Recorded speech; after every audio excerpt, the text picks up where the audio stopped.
Қайырлы кеш, құрметті көрермендер. Жадыраған жазбен қош айтысып, алтын күзді қарсы алатын кез келді. Енді маңызды жаңалықтарымызға көшейік.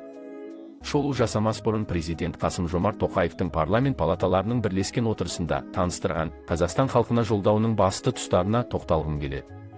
Мемлекет басшысы саяси реформалар жүргізу, заң үстемдігі мен әділдігін нығайту қажет екендігін сенімді айтты.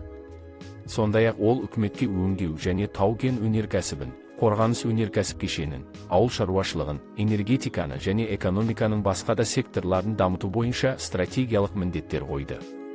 Осы өзгерістерден қалыс қалмаңыздар, олар еліміздің болашағына әсер етуі мүмкін.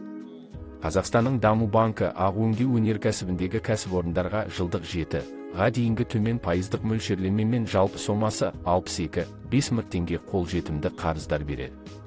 Бұл қаражат айналым капиталын қолдау және отандық шикізаттық емес тауарларды шетелге экспорттауды күшейту үшін пайдаланылуы мүмкін.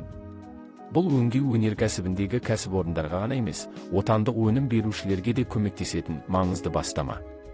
Егер сізді осы мүмкіндік қызықтырса, егжей-тегжейлі даму банкінің ресми сайтынан таныса аласыз.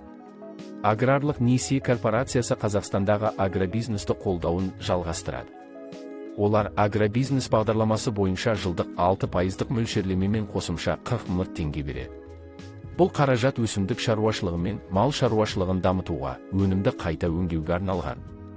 Бұл фермерлер мен жер өңдеушілерге өндірісті ұлғайтуға және аймақтардағы жұмыс орындарын сақтауға көмектесетін ұзақ мерзімді бағдарлама. Сөз соңында, ертең 5 қыркүйек Қазақстан халқы тілдері күні екенін еске салғым келеді.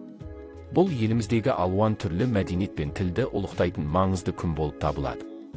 Барша қазақстандықтарды осы тамаша мерекемен құттықтаймыз. Біздің әлеуметтік желілердегі ресми парақшаларымыздағы жаңалықтардан хабардар болыңыз.